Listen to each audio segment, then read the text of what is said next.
Bien, cuando nosotros hablamos, ya en este caso de la Edad Moderna, por decirlo de esta forma, estamos hablando de uno de los periodos más importantes, ya más relevantes dentro de la historia universal. Porque si nosotros hablamos de la Edad Moderna, tuvo que haber un periodo anterior, ¿no? Antes de la existencia de la Edad Moderna, ¿qué periodo en la historia se desarrolló? Pregunto yo. ¿Alguien tiene una respuesta? Antes de la Edad Moderna, ¿qué periodo histórico se dio? Como un La Edad antecedente. Media, Muy bien, señorita Adriana Aquino. ¿Dónde está mi cuaderno para anotarlo? Aquí está. Muy bien. Antes de la Edad Moderna, ¿ok? Antes de la Edad Moderna se caracterizó como la Edad Media. Pero, a ver, yo les pregunto a ustedes, ¿cuáles son las características de la Edad Media? ¿Cuáles son las características de la Edad Media? Que ya no se creía mucho en Dios.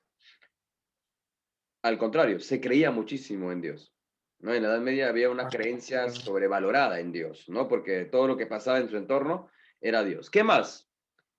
¿Qué más era la Edad Media? A ver, recuerden, participen, porque eso es su punto de ustedes. ¿Qué más es la Edad Media? la organización política era monarquía y feudalismo. Muy bien, señorita Adriana. Existían las monarquías y añadiendo a eso, existía también lo que es el feudalismo, ¿no? Un sistema político de ese tiempo. Otra situación, ¿qué más había en la Edad Media? Otra Las característica. persecuciones religiosas, Muy la bien, Inquisición muy bien, Adriana. Persecuciones religiosas, anglicanismo. Entonces, y por religión. ok, muy bien, Adriana, excelente. Muy bien, Adriana. Ahora, cuando hablamos de Edad Media, le hacemos un resumen, ¿no? Se le dice también la Edad Oscura.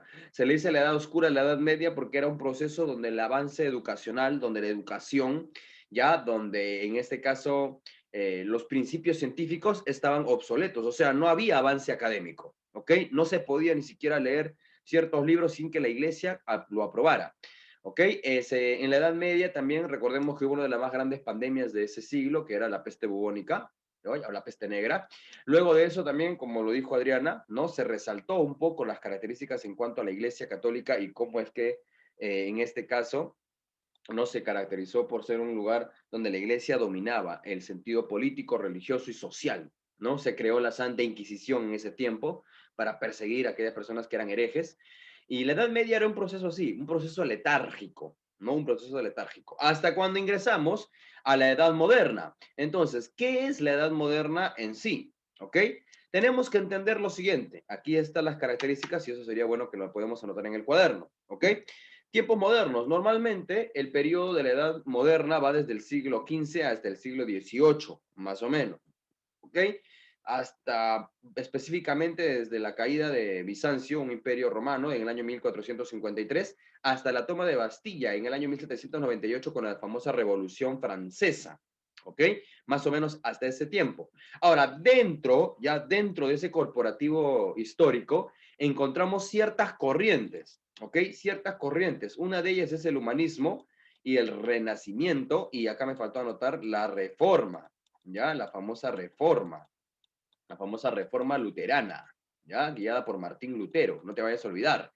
Ahora, esos son los que más o menos se puede percibir, ¿no? Ahí tienes una referencia de lo que es en este caso el humanismo. ¿Qué es el humanismo? Un movimiento cultural que promueve, ¿no? El estudio de las letras y permite la literatura y las ciencias y en este caso pues el realce del hombre, ¿no? Cuando se habla de humanismo, se habla de eso, ¿no? En la Edad Media el centro era Dios, pero ahora en la Edad Moderna el centro vendría a ser el hombre. Mira qué relevante y qué importante. El hombre vendría a ser el centro ya de investigación y el hombre empezaría a escribir, empezaría a desarrollar la literatura, el hombre empezaría a desarrollarse como tal. Todo lo que le habían prohibido en la Edad Media, ahora el hombre empezaría a desarrollarse como tal. En el caso del Renacimiento, es un movimiento más artístico, cultural, ¿no? De la cual pues hace renacer, perdón, el mundo clásico estudiando la valoración antigua griega clásica. ¿Ok? En los estudios en cuanto a lo que es el teatro clásico griego, la literatura griega, el realce de todo ello, traerlo a tiempos modernos, por decirlo así. Y la reforma, ya la reforma es un aspecto que se le conoce también como la reforma religiosa, ¿ok? la reforma religiosa. ¿Quién guía la reforma religiosa? Lo guía el señor Martín Lutero, ¿ya?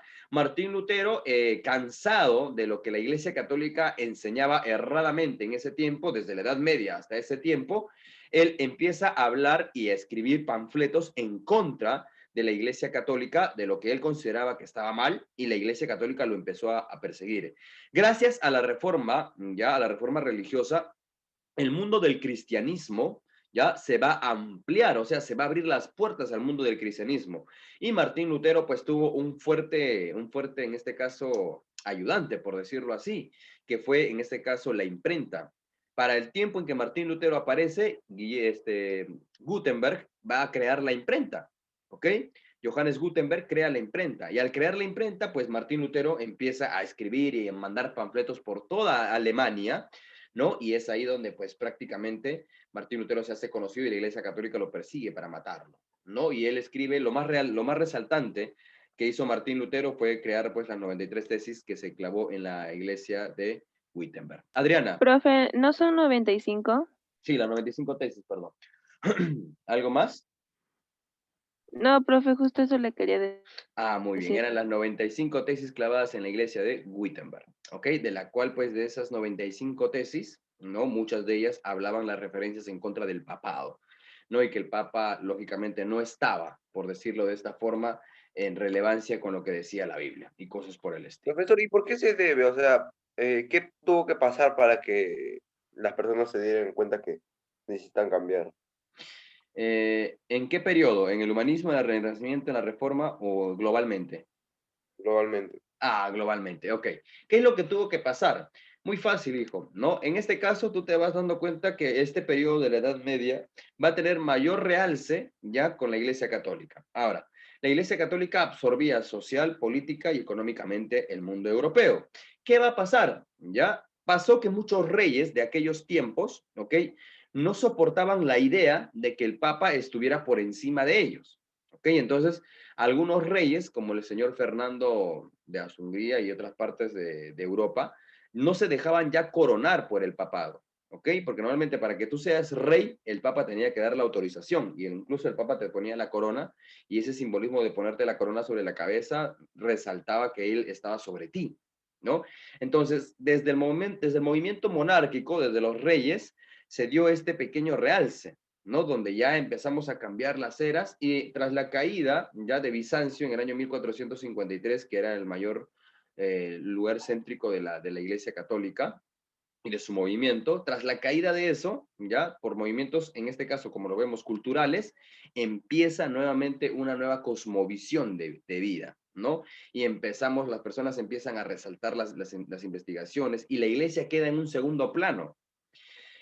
Quien también va a quitar ese poder a la iglesia es el señor Napoleón Bonaparte. Recordemos que para que Napoleón gobierne, encierra al Papa Pío V, ¿no? Lo encierra y él empieza, en este caso, a desarrollar su gobierno. Entonces, el papado empieza a quedar en un segundo plano y le empiezan a decir, ¿sabes qué? El único lugar donde tú tienes poder es la iglesia. Más allá no puedes meterte.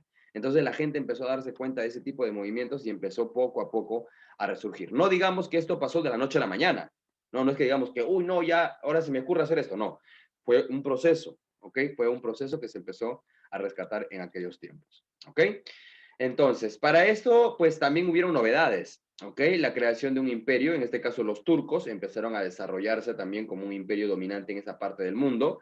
Descubrimientos geográficos, los españoles, portugueses, empezaron a ir a las costas de África, a las costas de América, ¿no? Hasta ese momento se sabe que los europeos y los portugueses eran los máximos que se empezaban, por decirlo de esta forma, a buscar nuevas rutas, ¿no? Y gracias a esos supuestos descubrimientos, pues llegaron a América también y lograron llegar a la parte de lo que es, en este caso, el imperio de los incas, ¿no? Lo otro, las novedades económicas, en este caso, el hecho de ir, en este caso, a esas incursiones marítimas va a generar ingresos, ¿no? Y también van a empezar a surgir las industrias, ¿no? Textiles como agrícolas, y empieza un nuevo movimiento que se puede ir formando y que se consolida con las revoluciones industriales. En cuanto a la organización de los pueblos, ¿no? Los reyes, en este caso, pues van a llegar a controlar la vida política de los países, ¿no? Ahora los reyes empiezan a consolidarse como tales. Van a dejar de lado al papado, ¿no? Y ellos se van a centrar en el poder como tal. Entonces, tiene ya ciertas características, en este caso la edad, la edad media. Por ejemplo, acá tenemos la tabla de comparación, ¿ok? Comparamos. En este caso, se dice que es el cristianocentrismo, que es la iglesia como centro del mundo, ¿ok? Eso era en la Edad Media, o sea, todo es un aspecto religioso. En cambio, en el tiempo moderno se dice antropocentrismo. ¿Por qué antropocentrismo? La palabra antro ya proviene de hombre. Entonces, el hombre como centro del mundo ahora. En la Edad Media, la teología, ya, la teología, como una aproximación del conocimiento de Dios, era el saber principal. La teología, la palabra teología significa estudio de Dios, ¿ya? Y en esos tiempos, pues la única materia que existía era teología y todos estudiaban la existencia de Dios y la situación como la Iglesia Católica lo enseñaba. Pero en los tiempos modernos, el universo y la naturaleza se convirtieron en el objeto de conocimiento, ¿no? Ir a analizar lo que tenemos en nuestro entorno. Las literaturas preferidas en ese tiempo de la Edad Media era la Biblia, ¿ok? Y la vida de los santos. Solamente se podía, y ni siquiera podían leer todos la Biblia, por último, ¿ya? Ni siquiera todos podían leer la Biblia. Los únicos autorizados en leer la Biblia era el clero, nadie más. Y te decían, por qué el pueblo no puede leer la Biblia? Porque te decían, te puedes enloquecer o no lo puedes interpretar bien. Recordemos que todo eso eran vivezas, ¿no? Porque la Iglesia Católica lo utilizaba, ¿no? Como para amedrentar a la población. ¿Y qué utilizaba y qué doctrinas utilizaba para amedrentar a la población con que hoy vienen a ser unas grandes mentiras?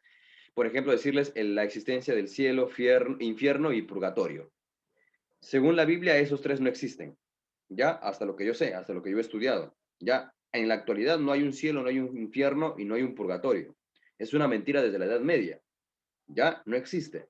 Entonces, esa forma le engañaban a la gente y la gente empezaba a abonar dinero. Para que te vayas al cielo, mira, tienes que pagar tanto y la gente pagaba, ¿no? Las famosas indulgencias también. Y la gente pagaba y la iglesia se hizo muy rica en esos años. Si la iglesia católica hoy es poderosa es porque en la Edad Media se empezó a enriquecer con todo lo que hoy ya estás sabiendo, ¿no? En este caso, los libros preferidos en la Edad Moderna era lo del mundo grecolatino, ¿no? La incorporación de la literatura romántica, ¿no? Los hechos más relevantes. Lo que más que empezó a resaltarse es la literatura griega y empezaron a traer toda la literatura griega en el tiempo moderno. En este caso, la vida se considera como un camino hacia el cielo, la oración, la meditación y acompañamiento de la existencia humana. Meditación. En la Edad Media todo era meditar, no todo era meditar. Si pasaba una catástrofe, Dios está molesto, hay que orar. Si pasaba algo malo, Dios está enojado con nosotros, vamos a pagar diezmos. Entonces, más o menos, por ese lado, ¿ok? La gente vivía en ese tiempo. En los tiempos modernos, el goce terrenal, los placeres materiales se entienden también como algo que está permitido por Dios. Entonces el hombre se da la permisividad de poder disfrutar de lo que la vida les empieza a ofrecer, ¿no?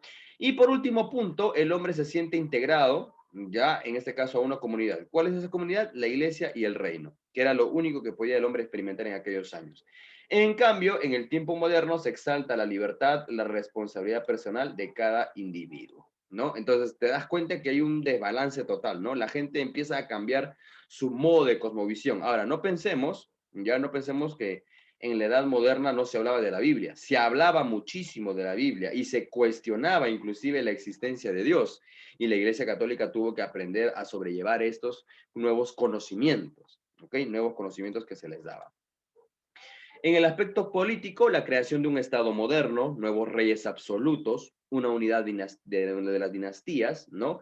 Una política expansionista que significa que en este caso los países empezaron a ir vía marítima a diferentes lugares a colonizar. El poder se centralizaba literalmente en estos países y en este caso el quien mantiene la hegemonía, ya la hegemonía marítima y europea, o el que era potencia en aquellos años en la Edad Moderna, era España. ¿Ok? España era una potencia en la Edad Moderna. ¿Por qué España? Porque empezó, en este caso, a hacer vías marítimas a lo que es la parte del África y también irse para lo que es la parte de América. ¿Ok? Y sabemos que llegan a América, literalmente. Adriana.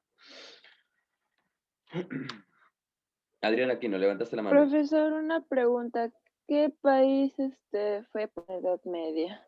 ¿Perdón? ¿Qué país fue potencia en la Edad Media? En la Edad Media, potencias como las que nosotros podemos conocerlas como ciertas características, no habían potencias. La mayoría de ellos eran pueblos feudales, ¿ya? ¿Recuerdas más o menos el feudalismo de la India? ¿Te acuerdas quiénes gobernaban en el feudalismo? En un feudalismo no gobernaban reyes. En un feudalismo Los gobernaban señores los señores feudales feudales. ¿Y por qué gobernaban se los señores feudales? dividían las Porque tenían tierras. más tierras. Exacto, porque tenían más tierras. Y los reyes tenían pocas tierras, ¿no? Entonces, al estar en ese estaño, los señores feudales tenían más poderes, inclusive, más poder que un rey.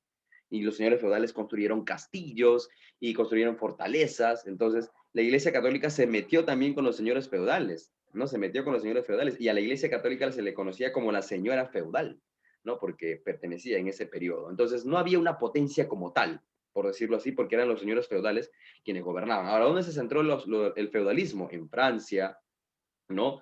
Se centró en la parte de España también, solo que España, en este caso, ya se despoja de los señores feudales y entra a la modernidad a través de las vías marítimas. ¿Qué es lo que lo hace hegemónico a España? El viajar, ¿ya? El mandar, en este caso, a personas a conocer nuevos sectores y colonizar esos sectores. Y sabemos que España tiene la tipología de colonizar y extraer toda la materia prima para poder beneficiarse ellos mismos, ¿verdad? Ahora, en el aspecto cultural, pues importante, ¿no? La influencia del arte. Acá aparece el señor Dante Alighieri, Petrarca, Boccaccio, hombres que entendieron la literatura en su máxima expresión. No sé si en el curso de literatura ya han hablado de la Divina Comedia, un exquisito libro, ya Francesco Petrarca, Giovanni Boccaccio, con literatura un poco socialista, por decirlo así. Se hablaba mucho de los mitos y se realzaba al hombre en esa situación. Cuando tú estudias la literatura griega, te vas a dar cuenta ya que en la literatura griega se resalta muchísimo al hombre, ¿no? El hombre siempre es esbelto, el hombre siempre es fuerte. ¿Ok? En lo religioso, Martín Lutero aparece para el beneficio de la Iglesia Católica, aparece Martín Lutero, ¿ok? Y no es el único, ya también aparece Juan Hus, ya en la parte de, aquí también tenemos la expulsión de los judíos, ¿no? Los musulmanes que no se conviertan al cristianismo, empieza a haber una revolución constante del aspecto religioso, ¿no? Aparece el cristianismo, ya no solamente es el catolicismo, sino también aparece ahora los protestantes, por decirlo de esta forma, ¿no? Y empieza a haber una nueva sociedad teocéntrica, más antropocéntrica, estudiando mejor la Biblia, entendiendo mejor la Biblia. Apoyando a eso, Martín Lutero tradujo la Biblia por primera vez, ya de lo que es el griego, el hebreo y el arameo al alemán. Adriana. Profe, en esos tiempos creo que habían aparecido varios religiones.